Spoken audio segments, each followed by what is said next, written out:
Bonjour à toutes et à tous, bienvenue sur ce webinaire. Donc on va attendre juste quelques secondes afin de permettre aux derniers arrivants de se connecter. Et puis on va commencer.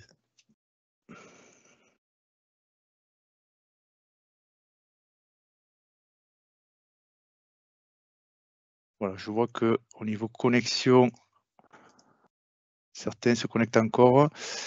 Mais bon, on va commencer par rapport aux gens, aux personnes qui sont à l'heure. Donc bienvenue dans ce webinaire où on va parler de coûts, alors coûts énergétiques et surtout de maîtrise énergétique, avec d'une part notre partenaire Opéra Énergie avec Mathias Forest, dont il expliquera son activité en termes de maîtrise du coût énergétique, et aussi en termes de production et d'autoconsommation par rapport à l'énergie produite sur le solaire, avec Maximilien Endler de Texol et Karim El Taroui. Voilà. Donc nous allons donc parler en effet de ce sujet-là. Mais avant, je souhaitais évoquer avec vous la démarche globale de la responsabilité sociétale des entreprises de la Banque Populaire Occitane sur ce sujet, en expliquant que voilà, donc nous avons bien sûr au sein de la Banque Populaire Occitane, nous avons une démarche globale sur les 3 piliers du développement durable, qui est économique, gouvernance et social. Et donc, vous dire que sur le point, en tout cas environnemental, déjà des efforts ont été réalisés et des résultats avec sur notre bilan d'émissions de gaz à effet de serre, des premiers résultats, puisque depuis 2019, nous sommes à moins 17%. Et nous avons l'ambition en 2026 de réduire encore de 6% nos émissions de bilan carbone. Alors comme vous pouvez le constater, en bas de l'écran, la plus grosse partie des postes concernant les émissions de gaz à effet de serre, ce sont les déplacements et la partie immobilier. Dans les déplacements, c'est des déplacements collaborateurs et déplacements clients. Et donc déjà dans ce cadre-là, la Banque Populaire a investi dans des véhicules électriques pour permettre d'avoir une flotte à disposition de ces collaborateurs qui se déplacent pour aller voir les clients, le moins impactant sur cette partie-là d'émissions de gaz à effet de serre.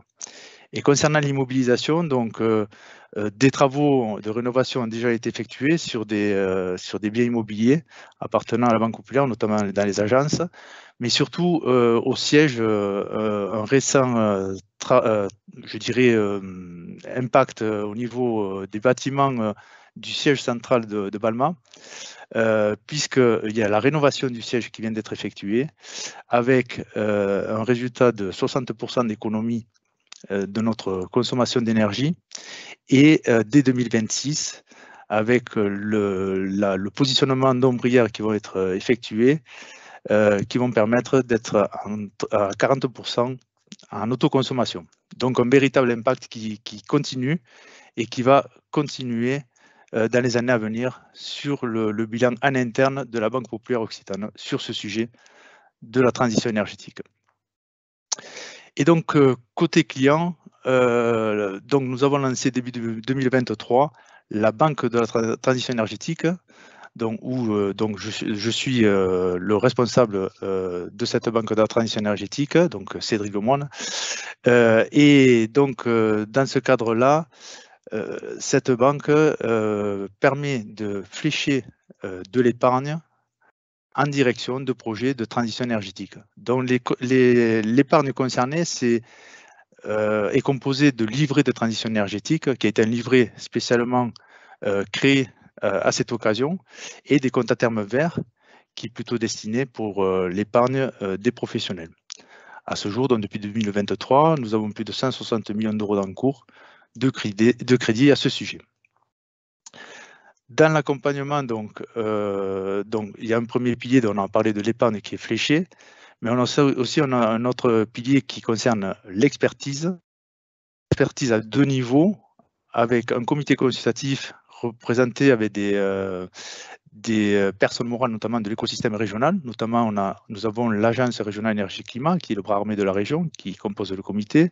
On a le pôle d'Herbie de compétitivité, qui est présent aussi, et des entreprises de taille intermédiaire qui sont clientes et qui sont confrontées à ces problématiques de terrain, de transition énergétique et environnementale. Et donc, ce comité permet de récolter et d'avoir une expertise plutôt locale, puisque la transition énergétique concerne chaque territoire et peut avoir des situations qui sont différentes. Donc, nous devons nous adapter par rapport à notre territoire. Un second niveau, donc, qui est plutôt bancaire, avec des personnes spécialisées, avec une expertise spécialisée en interne au niveau banque, pour comprendre un exemple, comment on finance par exemple un projet d'énergie renouvelable. Ce sont différents modèles économiques qui peuvent se présenter dans le cadre de décarbonation aussi d'entreprises. Donc il faut comprendre ce qu'on finance pour que l'on puisse financer ces projets. Voilà donc sur la partie de la Banque de la transition énergétique. Donc, à savoir que nous avons adapté notre logo en rajoutant eau et environnement, puisque le sujet hydrique et le sujet environnement sont des sujets aussi qui deviennent prégnants, et notamment focus sur pour le réseau de la Banque Populaire, hein, notamment le sujet de l'eau. J'en profite pour vous présenter l'offre, puisque donc nous avons dû adapter aussi notre offre pour nos clients, avec le prêt à impact professionnel et agri qui a été lancé au mois de mai cette année. C'est un prêt à impact qui était jusqu'à présent plutôt destiné pour les grosses entreprises et maintenant qui est adapté pour nos professionnels et nos agriculteurs. Donc le principe, c'est de valoriser la démarche de nos clients sur la responsabilité sociétale des entreprises avec différents indicateurs à suivre, donc, qui sont proposés dans notre offre. Si ces indicateurs sont atteints, il y a des objectifs qui sont réalisés chaque année. Donc, je prends un exemple. Si on est sur la partie énergie, c'est une réduction, je vous donne un exemple, de 2%, réduction de 2% d'énergie par an. Et bien donc, si l'entreprise a bien validé cet indicateur, c'est-à-dire a bien réduit de cette réduction de 2% d'énergie, a dépassé même l'objectif ou l'a atteint. Et donc, s'ils ont pris 3 indicateurs, on peut aller jusqu'à 10% d'intérêts qui sont reversés sur le compte de notre client. Donc, en fait, tout ça pour vous dire que la démarche de nos clients, elle est valorisée et la Banque Populaire souhaite valoriser justement ces démarches et les mettre en avant. Voilà, donc après, le montant minimum, c'est 100 000 euros pour nos clients et jusqu'à 120 mois. Et donc, des indicateurs adaptés puisque les agriculteurs ont des indicateurs différents que nos professionnels. Voilà ce que je voulais vous dire sur notre offre qui s'adapte aussi en lien. C'est un sujet qui évolue en permanence. Et donc là, c'est un bon exemple justement pour nos clients qui peuvent valoriser ces démarches RSE. Donc, je vais laisser la parole à Mathias sur la partie maîtrise de l'énergie, du coût de l'énergie. Donc on le sait, il est important de maîtriser le coût de son énergie pour pouvoir se projeter dans des financements. Et donc c'est dans ce cadre-là que nous avons signé ce partenariat Opéra Énergie, qui est un courtier sur le gaz et l'électricité. Voilà, donc Mathias, je te laisse la parole. Allez, merci Cédric. Tu peux partager ton écran. Et je suis sur les outils internes de votre agence là. Donc, tu n'as pas la main pour le projeter? Ah, alors attends. Je l'ai envoyé hier. Je vais arrêter le partage. Excusez-nous.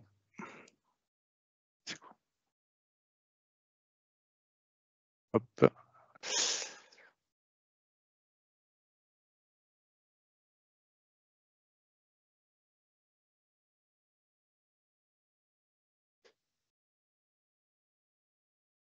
Bon, je vais commencer par me présenter en attendant la présentation. Donc, Mathias Forest, je suis courtier conseiller en énergie, gaz naturel et électricité pour les professionnels chez Opéra Énergie, comme Cédric nous l'a bien indiqué.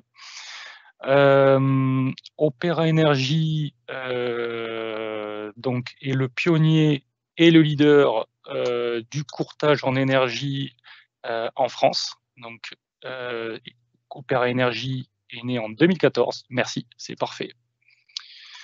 Je ne sais pas par contre si j'ai la main pour faire déplacer. Non, tu n'auras pas la main, je vais te... Attends, okay. Voilà. Ouais, c'est parfait. Allez, merci Cédric. Donc, Opéra Énergie, pionnier et leader du courtage en énergie B2B en France, structure actuellement de 200 salariés, présente nationalement et dont le siège est à Lyon. On accompagne tout type de professionnels, de la TPE jusqu'au grand compte, en passant par la PME et les ETI, le secteur public et également les copropriétés par l'intermédiaire de leurs syndics. En quelques chiffres, donc on est le leader actuel sur ce marché de l'intermédiaire qui représente lui 25% des achats d'énergie. Donc il y a 25% des professionnels qui passent aujourd'hui par un intermédiaire pour acheter son énergie en électricité et gaz naturel. Ça représente 11 000 contrats sur 2024 auprès donc, de 15 000 clients, 115 000 compteurs.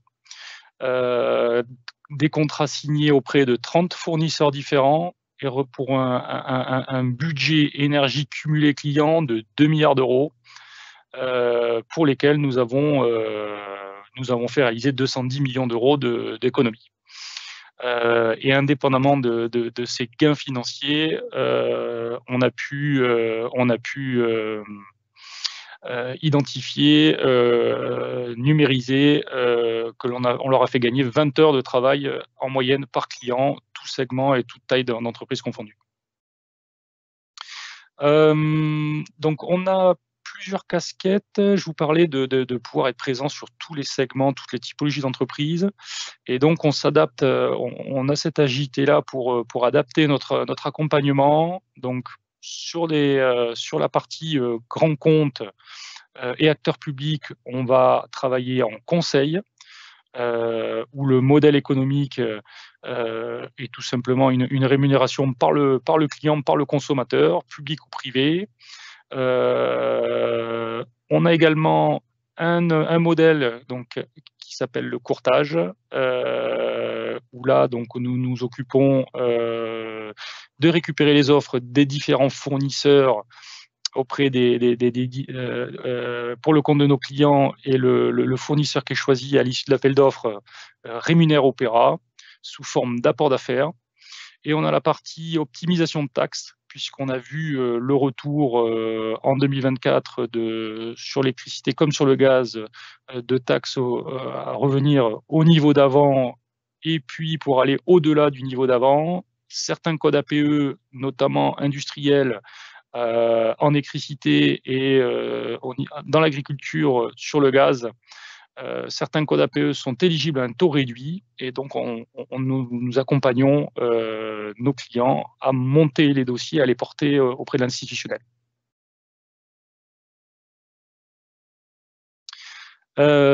Opéra Énergie, de par sa position dominante sur le marché de l'intermédiaire, a créé le syndicat des courtiers en énergie, par l'intermédiaire duquel nous avons co-rédigé avec 9-10 autres gros cabinets nationaux une charte permettant d'augmenter la transparence et la compréhension par le client de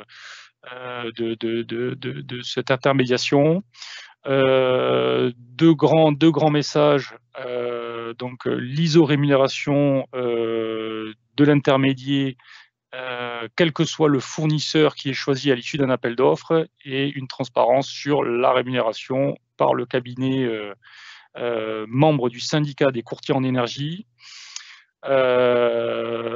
Donc il y a à peu près une trentaine de pages de déontologiques et donc qui sont compilées dans cette charte et auxquelles évidemment Opera se conforme au même titre que les 8 autres cabinets adhérents. Notre position, la position d'Opera dans le partenariat Banque Populaire Occitane, donc on vient accompagner les clients de la BPOC dans la maîtrise et l'optimisation des budgets énergie, de manière à ce que ces gains réalisés puissent contribuer à leurs investissements de performance énergétique, de décarbonation et permettre d'atteindre donc les objectifs de neutralité carbone 2050.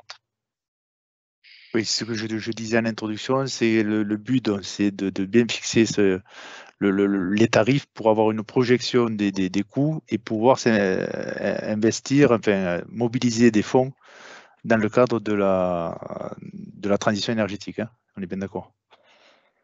D'accord. Un exemple concret d'accompagnement. Je vous ai parlé de cette possibilité de s'adapter qu'Opera pouvait s'adapter à tout segment et toute taille d'entreprise.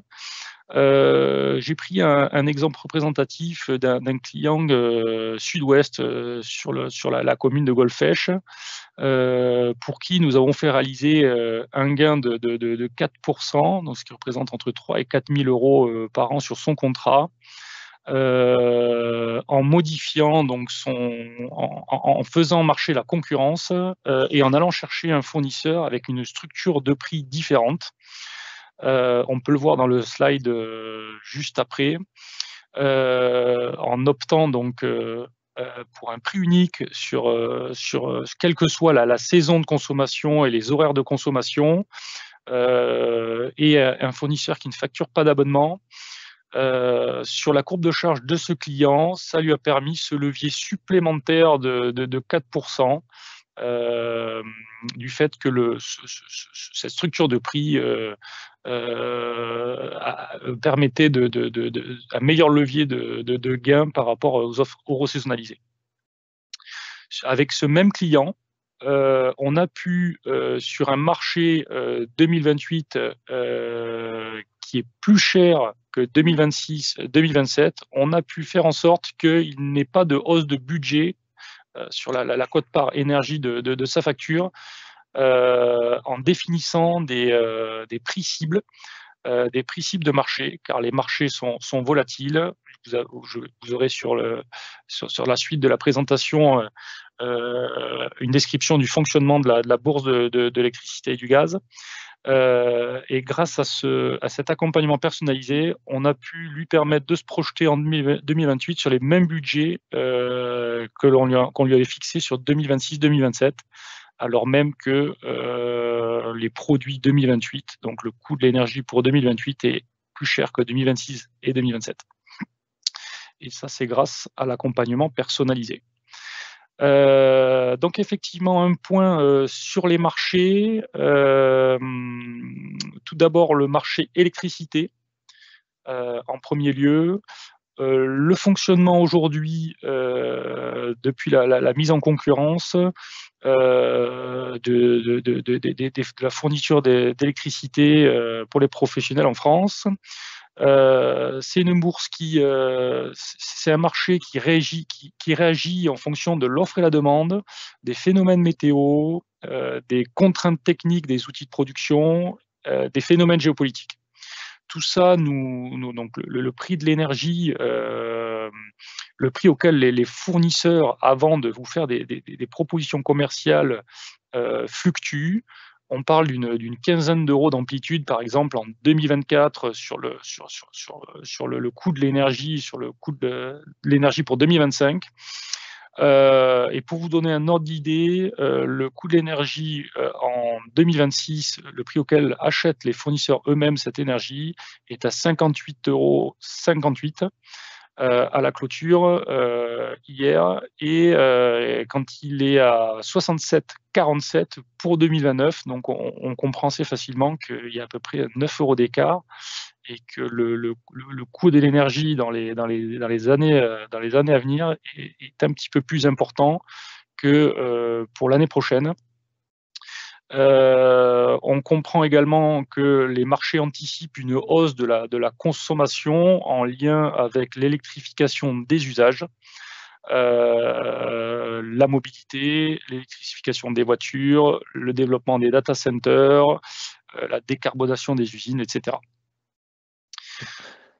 Juste, Mathias, une parenthèse. Si vous voulez poser des questions, vous pouvez le faire à travers le fil de discussion. On essaiera d'y répondre, soit de façon collective pour les sujets communs ou par réponse directe. Voilà, on pourra vous faire des réponses. En effet. Ouais.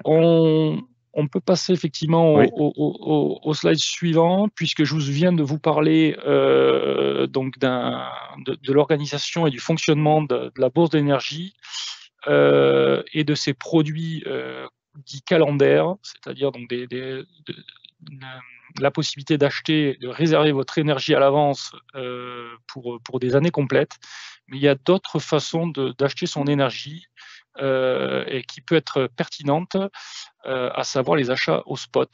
C'est-à-dire que le prix de l'énergie fluctue quotidiennement, et aujourd'hui, les fournisseurs peuvent vous proposer des offres indexées sur cet indice avec un prix au jour le jour.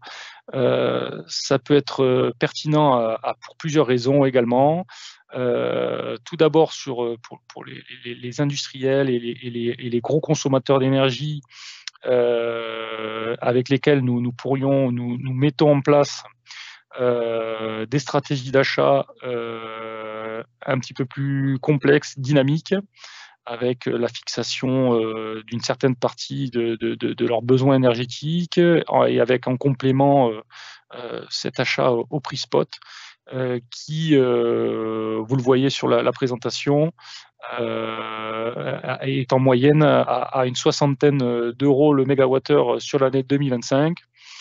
Et globalement, en prenant un petit peu de recul sur ce marché-là qui peut paraître un peu risqué, on sait que sur les 12 dernières années, les industriels qui ont acheté leur énergie au prix spot ont été gagnants 10 années sur 12.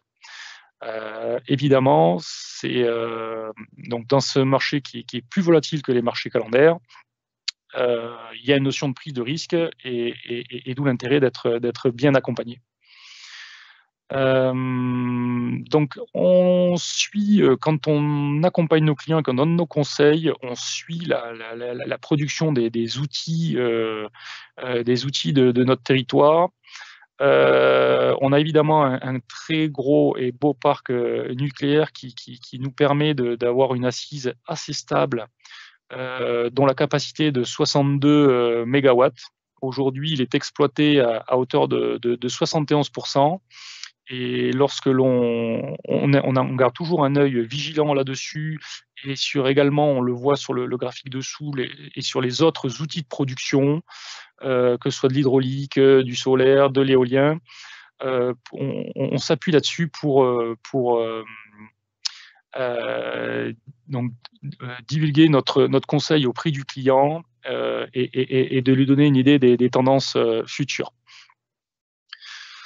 Un point également sur ce marché électricité. Vous avez sur vos factures un mécanisme réglementaire qui s'appelle le marché de capacité, qui est en fait une mécanique réglementaire qui permet de financer les outils de production que l'on allume en dernier recours sur les 15 jours les plus tendus du réseau. En dernier recours, on va utiliser, une fois qu'on a consommé toute l'énergie de nos outils de production nucléaire, hydraulique, éolien, photovoltaïque, on va allumer des centrales un petit peu plus carbonées, comme les centrales gaz notamment, que l'on entretient toute l'année, et pour qu'elles soient efficaces et surtout, et surtout opérationnelles sur les jours où on en a besoin, sur les jours les plus tendus, la quinzaine de jours les plus tendus du réseau, et éviter évidemment des blackouts. Et cette ligne sur vos factures, elle peut être différente en fonction des fournisseurs. Donc, les fournisseurs sont obligés de la refacturer, mais sont contraints différemment, les rendant plus ou moins compétitifs. Et donc, nous, on est là également pour vous accompagner à comprendre cette ligne et à vous expliquer comment et dans quelle mesure les fournisseurs présentés dans nos appels d'offres sont contraints. Donc, comme il y a également pas mal d'évolutions réglementaires à venir dès le 1er janvier 2026, et c'est intéressant d'y garder un œil sur ce marché en chair de capacité qui peut être un peu complexe à comprendre. Un point sur le gaz, je vous ai beaucoup parlé d'électricité jusque-là. Je vous ai mis la puce à l'oreille quant au fait que 2029 était actuellement plus cher que 2028, qui était lui-même plus cher que 2026-27, même si on arrive à faire des jolies choses pour nos clients, de manière à ce qu'ils puissent se projeter. En gaz, c'est l'inverse. On parle d'un marché en backwardation. Donc, plus nous allons chercher loin sur la durée de contrat, plus on va acheter par anticipation son gaz, et moins il est cher. C'est l'inverse de l'électricité. Et aujourd'hui, le prix sur le marché de gros, le prix auquel les fournisseurs achètent leur gaz pour leurs clients pour 2026, a clôturé donc à 30,233 €, c'est avant-hier, il me semble. Quand le Calbase 29, donc le prix du gaz sur le marché de gros pour 2029 a clôturé à 23,92 €. Donc, c'est des chiffres qui nous font remonter au premier trimestre 2021. Donc, on comprend également que, comme en électricité, que la crise, l'épiphénomène de la crise énergétique est bien derrière, et qu'on retrouve un contexte marché assez favorable et plutôt stable, en électricité comme en gaz. Donc, parmi les fondamentaux, je vous ai parlé tout à l'heure de la production de nos outils, européens d'électricité. En gaz, on suit également pour pouvoir commenter les tendances et donner nos conseils sur les stratégies d'achat et la durée des contrats. On suit le taux de remplissage des stocks de gaz à l'échelle européenne. On a été très longtemps sur l'année 2025 en retard par rapport aux prérogatives européennes de remplissage des stocks de gaz. Et aujourd'hui, on a rattrapé ce retard, ce qui permet de rassurer les marchés, du moins côté français. Et à l'échelle européenne, il reste 11% de nos capacités de stockage, mais par rapport à 2024, mais ça devrait nous permettre 947 TWh de gaz stocké, de pouvoir passer l'hiver. Le mauvais élève sur cet exercice-là, c'est l'Allemagne qui est à 21% en retard par rapport à son niveau de remplissage à date en 2024. On conserve un œil très attentif sur le cours du CO2 également, puisque lorsque l'on produit de l'électricité par l'intermédiaire de nos centrales gaz, ça génère du CO2. Et donc, ça nous permet également, en suivant ce marché-là, d'affiner notre conseil auprès de vous, auprès des clients de la Banque Populaire Occitane. Et d'un point de vue plus macro, on suit les cours du pétrole de manière à affiner notre analyse sur le marché, sur la conjoncture. Et ça nous donne également une idée d'une reprise ou non industrielle. Voilà, donc comme l'indiquait Cédric Lemoine, directeur de la Banque Transition écologique de la Banque Populaire Occitane, vous pouvez poser vos questions. via le module prévu à cet effet. Et je crois qu'il y a une session de questions-réponses qui est prévue après l'intervention de l'autre partenaire également. Et on pourra également revenir vers vous individuellement s'il y a des sujets un peu plus individuels, des questions un peu plus individuelles dont on reviendra vers vous pour répondre. Pour ma partie, c'est fini. Ouais, merci. Donc, on va regarder les questions. On essaiera d'en parler tout à l'heure. Maximilien, donc on va passer donc à la production énergétique. Est-ce que Maximilien, tu peux partager ton écran? Super. Très bien. Eh bien, écoute, je te laisse la parole, Maximilien. Merci. Bonjour à toutes et à tous. Donc, je suis Maximilien Endler, je suis directeur technique de Texol. Texol, c'est un bureau d'ingénierie solaire. Donc, notre cœur de métier, en fait, c'est d'accompagner des futurs propriétaires de centrales photovoltaïques, bon, aussi solaire thermique, mais là, on parlera de photovoltaïque. Donc, vraiment le cœur de métier, c'est cette prestation intellectuelle en fait qui vise à être le tiers de confiance en fait pour accompagner ces futurs producteurs. Les futurs producteurs, en fait, ça peut être des maîtres d'ouvrage publics comme privés. Donc parmi les clients de la Banque Populaire Occitanie, en fait, ça peut être des promoteurs, des industriels, du tertiaire, des banques même aussi. En fait, on intervient pour tous ces éléments-là. C'est-à-dire que lorsque vous voulez faire une installation solaire, on prend souvent cet exemple-là, c'est que vous avez deux solutions. Et si je fais un parallèle avec la construction d'une maison, soit vous allez voir un promoteur qui va vous permettre de choisir dans un catalogue, mais vous n'avez pas vraiment votre mot à dire, c'est du clé en main, soit vous allez voir un architecte qui va traduire vos besoins en éléments techniques et ensuite qui va encadrer les entreprises qui vont réaliser. Et donc nous, on se positionne dans le deuxième cas, on est de la maître d'œuvre, et donc on intervient en fait pour tous ces secteurs-là, des étapes très en amont à des étapes très en aval, on va dire une fois que l'installation est produite, j'y reviendrai un peu après. Le siège est basé à Perpignan et il y a des agences qui sont dispersées un peu partout en hexagone, donc Toulouse, Bordeaux, Angers, Paris, Strasbourg, Lyon, Orange, et on a une filiale en fait dans les Antilles en fait qui rayonne donc sur toute la mer des Caraïbes. Vieux bureau d'études créé à la fin des années, début des années 80, dans un contexte en fait qui ressemble un peu à celui qui est aujourd'hui, c'est-à-dire que il y a une incertitude en fait sur les coûts de l'énergie. Le début des années 80, on a subi les chocs pétroliers qui ont subi des hausses de prix de l'énergie, mais également des contre-chocs pétroliers qui ont parfois fait que les prix descendent. Et donc les maîtres d'ouvrage savent pas trop s'adresser vers nous en disant quelle va être la tendance, est-ce que je dois investir dans des équipements d'énergie renouvelable ou de maîtrise de l'énergie. Donc créé en début des années 80, on a accompagné le développement de la filière solaire, donc d'abord solaire thermique, puis ensuite photovoltaïque avec les sites les sites qui n'étaient pas raccordés au réseau, donc les sites isolés, puis ensuite les premières installations de vente totale, d'autoconsommation, et puis on suit également les changements, on va dire, dans la société, c'est-à-dire que depuis 2022, on est entreprise de l'économie sociale et solidaire.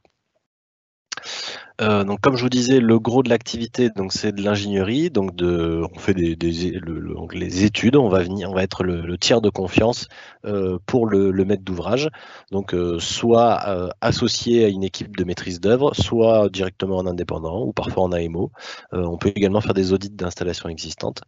On a une petite spécificité par rapport à d'autres BE, parce que cette activité-là, elle est un peu classique par rapport à du métier de la construction, c'est qu'on a 4 de nos collègues en fait qui sont au service du télésuivi. Donc le télésuivi, c'est-à-dire qu'on continue ce positionnement de tiers de confiance avant le chantier et pendant le chantier, cette fois-ci pour faire le suivi et l'analyse des performances, et c'est-à-dire de pouvoir prévenir le maître d'ouvrage et l'exploitant si jamais les performances diminuent. Et on fait également de la formation, c'est-à-dire qu'on forme nos pairs, donc d'autres bureaux d'études ou des installateurs ou des maîtres d'ouvrage sur l'ingénierie de projets solaires, soit sur 6 jours, avec donc 3 heures par jour, soit sur des journées thématiques où on a eu plusieurs dans l'année. Voilà, c'est le séquençage, c'est ce que je vous disais ici. On est capable d'intervenir très en amont des projets, c'est-à-dire pour vérifier la faisabilité de l'installation. Le porteur de projet vient vers nous en disant bah, écoutez, est-ce que j'ai l'obligation de solariser mon nouveau bâtiment? Est-ce que je peux mettre les panneaux sur le toit? Est-ce que je les mets au sol? Est-ce que je les mets en ombrière? Est-ce que je mets beaucoup de surface ou peu de surface? Donc ça, c'est l'élément, en fait, on permet de cadrer le projet et on choisit, on étudie plusieurs hypothèses. À partir du moment où l'hypothèse est validée, bah, on peut, le maître d'ouvrage peut aller voir un organisme bancaire en disant bah voilà, j'ai ce projet-là qui est dans les cartons, est-ce que vous me donnez un accord de principe? Ensuite, on va partir dans la phase conception. Là, on va vraiment rédiger le projet, faire le DCE pour pouvoir choisir les entreprises qui vont le faire. On fera le suivi de chantier où on va vérifier vraiment que le travail correspond bien à ce qui avait été vendu. La réception, c'est la partie importante parce que c'est le moment où le maître d'ouvrage devient vraiment propriétaire de l'installation et commence l'exploitation. Et donc, comme je vous disais, la partie supervision qui occupe nos collègues, donc avec un système qui fonctionne 7 jours sur 7, donc avec de l'astreinte. Le but étant de pouvoir détecter une baisse de production suffisamment tôt pour pouvoir informer le maître d'ouvrage, mettre l'exploitant face à ses responsabilités, c'est-à-dire qu'à partir du moment où la panne est détectée, lui, il a un délai d'intervention pour résoudre cette panne et s'assurer, on va dire, que la production sera bien au rendez-vous. Donc, je vais faire cette petite, une fois que maintenant que ces présentations sont faites, on va pouvoir vous parler, on va dire, du contexte en fait du photovoltaïque et de pouvoir peut-être faire un peu de pédagogie sur la manière dont on peut raccorder des installations photovoltaïques et surtout que ça a une influence sur la manière dont on va valoriser l'électricité. Puis ensuite, vous donner quelques exemples qui ont été réalisés dernièrement en région Occitanie et enfin un petit focus sur les textes réglementaires qui ont changé dernièrement. Donc voilà, comme je disais ici, on a plusieurs manières de raccorder une installation et ça a une influence sur la manière dont on va la valoriser. On peut avoir de la vente totale. Donc la vente totale, c'est la manière qui existe depuis maintenant presque 20 ans, c'est-à-dire que le producteur d'électricité devient, le propriétaire de la centrale devient producteur d'électricité, et injecte sur le réseau, un peu comme la centrale du Blayais ou la centrale de Golfech, mais avec des puissances plus faibles. Mais on a aussi d'autres systèmes qui sont de l'autoconsommation. Et donc là, les codes couleurs, c'est la suivante. À chaque fois qu'il y a des flux qui vont être jaunes, on vend de l'électricité. Lorsqu'on a des flux qui sont gris, on fait de l'économie de facture. Et puis on peut également partager l'électricité. On va le voir un tout petit peu après. Donc, pour illustrer, on va dire, ce propos, imaginons qu'on a un maître d'ouvrage qui a une usine dans une zone d'activité, qui existe depuis plusieurs années. Au cours il a eu l'occasion, on va dire, d'acheter le bâtiment qui se trouve de l'autre côté de la rue, et puis il a mis les bureaux dedans, et puis il a fait construire très récemment, un tout petit peu plus loin, un bâtiment logistique où là il y a tout le stock de ces matériaux, et là il a pas mal de bornes de recharge pour les véhicules électriques. S'il imagine, il se dit j'ai un parking assez important au niveau de l'usine, je peux faire une installation en ombrière. Et donc, s'il choisit le mode de la vente en totalité, il va mettre donc plusieurs panneaux, plusieurs onduleurs qui vont transformer le courant continu en courant alternatif. Et il va demander au gestionnaire du réseau, donc la plupart du temps Enedis, d'avoir un raccordement qui est dédié. Et donc, l'intégralité de la production va être vendue. Et donc, la totalité des revenus, c'est de la vente totale. C'est-à-dire qu'il vend l'électricité, elle va être consommée par quelqu'un. Et tous les mois, il va recevoir un chèque de la part de EDF Obligation d'achat en disant on vous rémunère pour l'électricité qui a été vendue. Mais ce maître d'ouvrage, il peut se dire c'est très bien en fait ce système-là, mais moi je consomme pas mal d'électricité sur les autres points de livraison. Et est-ce que je pourrais faire quelque chose d'autre? Il peut faire de l'autoconsommation individuelle. Dans le jargon, on appelle ça de l'ACI. C'est la même installation, les mêmes modules, les mêmes onduleurs, sauf que là, au lieu de venir se raccorder sur le réseau, on va venir se raccorder sur la partie privative. Alors ça, c'est intéressant parce que peut-être qu'on va pouvoir s'économiser plusieurs dizaines de mètres de câbles pour aller chercher le réseau qui est en limite de propriété. On vient se brancher sur la partie privative de l'installation.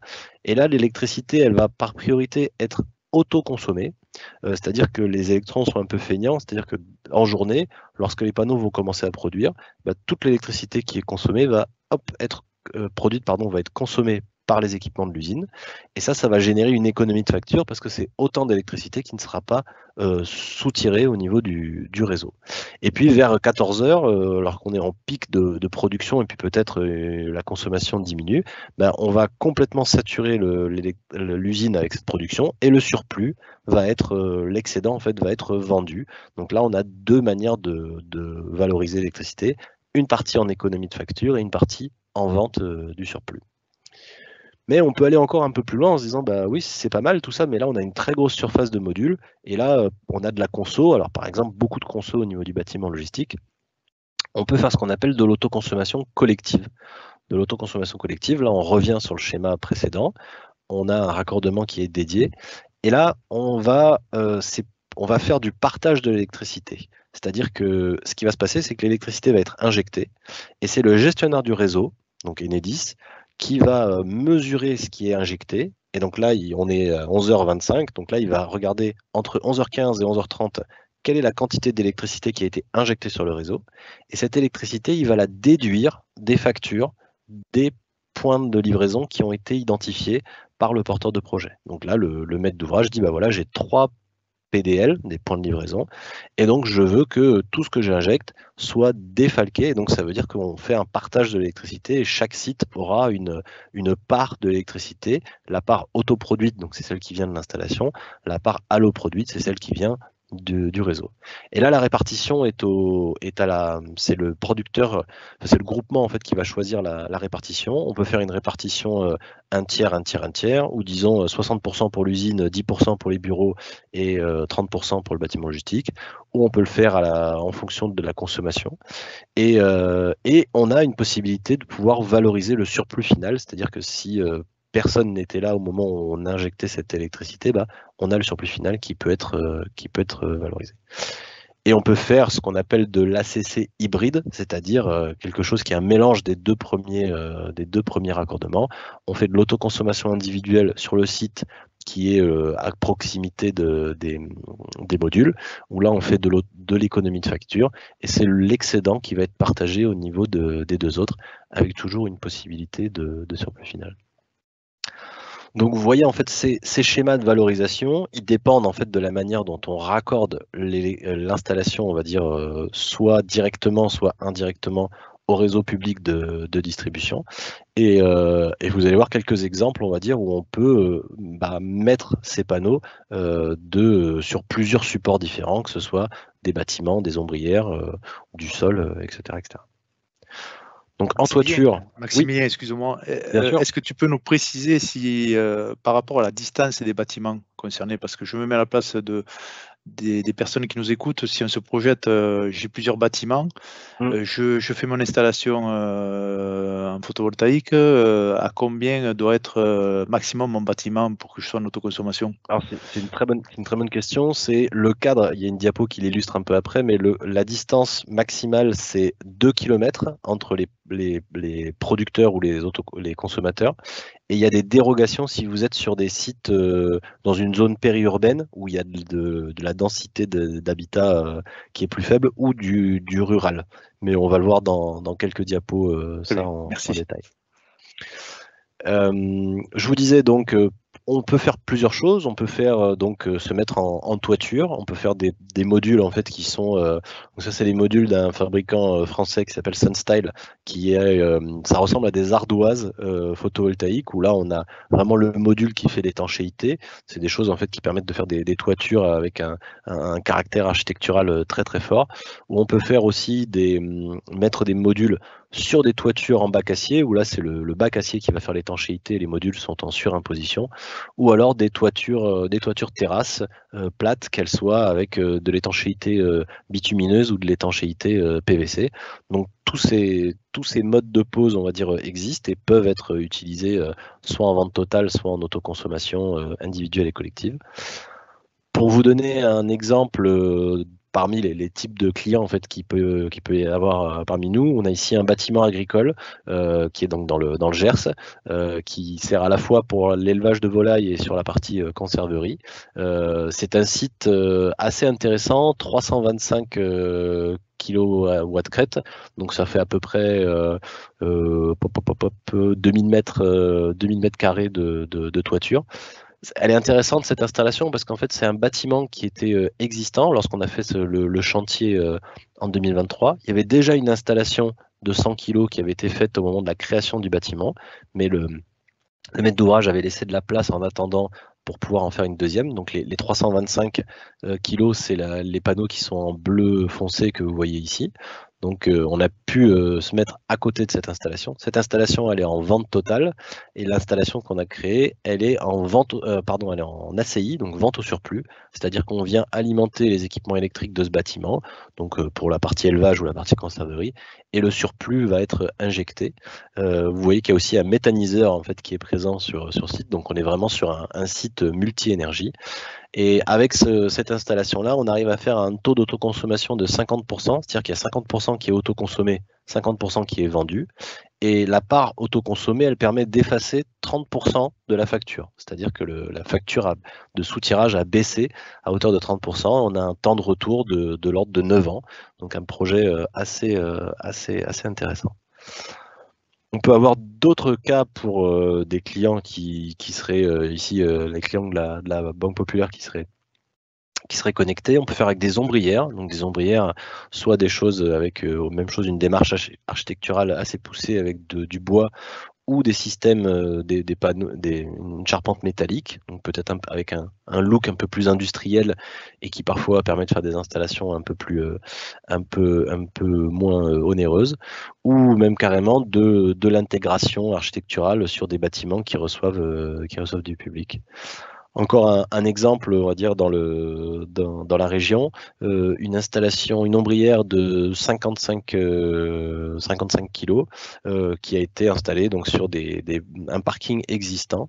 Donc ça, c'est des choses en fait qui arrivent à se faire assez facilement, même sur des parkings occupés. Alors, il faudra faire un phasage pour que lorsqu'on va d'abord faire l'ombrière du fond et mettre les voitures de ce côté-là, et puis ensuite on intervertira, mais ça ne demande pas, on va dire, à neutraliser l'intégralité des parkings. Et on est parfois assez surpris de voir à quel point on arrive à monter les charpentes métalliques assez vite. Donc là, une installation également en autoconsommation individuelle, à peu près le même niveau, la moitié autoconsommée, la moitié vendue. Et là, on arrive à aller en autoproduction un peu plus important, on efface 37% de la facture. Là, le temps de retour est de l'ordre de 13 ans. Pourquoi? Parce qu'une ombrière de parking va coûter un peu plus cher par rapport à une installation en toiture. Par contre, il y a aussi, parce qu'il y a la partie fondation, charpente métallique qu'il faut rajouter en plus. Par contre, ça rend des services aux usagers, protéger les voitures de l'ombre, du soleil ou de la pluie, ça a un impact. On a eu beaucoup de centres commerciaux qui l'ont fait parce que ça joue sur la fréquentation et ces éléments-là. On peut également faire de l'agri-PV, donc là on retourne sur de l'activité agricole, où on peut mettre des panneaux en toiture de serre traditionnelle. Voilà, donc là il y en a eu pas mal qui ont été faits en Occitanie, dans la région d'Agen, et puis aussi vers le Languedoc, la partie Languedoc-Roussillon. Je sais que Agen n'est pas en Occitanie, mais pour vous donner les ordres de la situation. Et ou un mélange, on va dire, sur des centrales au sol où on aurait à la fois des zones de pâturage et des zones de production là-dessus. Petit bémol, petite parenthèse entre guillemets pour vous dire qu'on peut également accompagner des porteurs de projets qui ont déjà des installations, donc c'est des installations qui sont existantes, où on a un doute en fait sur le niveau de production. C'est ce qu'on appelle du repowering. Alors ça, c'est on peut sur des installations qui ont été mises en service il y a déjà 10 ans, 8, 10, 12 ans, venir faire un audit pour s'assurer est-ce que la dégradation de la performance est importante, est-ce qu'elle peut présenter un risque pour les personnes. Et en faisant une note technique et une note juridique à destination de EDF Obligation d'achat, en fait, qui gère ces contrats-là, on peut faire en sorte de refaire l'installation tout en gardant le contrat. Alors ça, c'est intéressant parce que vous voyez, là, on a un exemple dans le Gers. On avait une installation de 217 kg qui était depuis une dizaine d'années, qui présentait un risque à la fois pour les personnes, les infiltrations et aussi une baisse de production. Et le résultat de la note a permis, on va dire, de justifier qu'on allait changer la couverture, déposer l'installation. On a fait une nouvelle installation, donc vous voyez là, avec la nouvelle toiture, une nouvelle installation avec du matériel plus récent. Vu que le matériel est plus récent, en fait est plus performant, on est capable en fait de mettre plus de puissance. On a le droit de mettre 10% de puissance supplémentaire et ça occupe seulement une partie de l'ancienne surface. Le tarif d'achat a été conservé et on a fait une deuxième centrale à côté, également de 200 kg, pour venir avoir des économies d'échelle là-dessus. Temps de retour de l'ordre de 9 ans, donc voilà, c'est des choses qui sont possibles. Maximilien, il nous reste 2 minutes. Pas de problème. Les dernières diapos, c'est sur les questions que vous posiez. Donc, l'autoconsommation collective, 2 km de distance, on peut monter jusqu'à 5 mégas. Alors voilà, je vous montre le cas de figure. Là, 2 km pour les cas de figure qui existent et les dérogations. Donc, on peut aller à 10 km en périurbain, 20 km en zone rurale. Donc, on est en mesure de pouvoir partager cette électricité avec soit des PDL qu'on a, donc des points de livraison qu'on a, ou aussi avec des voisins. C'est des choses en fait qui se font. Et les dernières diapos en fait qu'on souhaitait vous montrer, c'est que il y a eu des modifications dernièrement au niveau des arrêtés tarifaires. Donc là, c'est le texte de loi en fait qui régit la manière la manière dont on peut valoriser soit la vente totale, soit les surplus. C'est ce qu'on appelait l'arrêté S21. Donc le S21 qui jusqu'à maintenant en fait permettait de faire d'avoir un cadre sur des installations de jusqu'à 500 kg.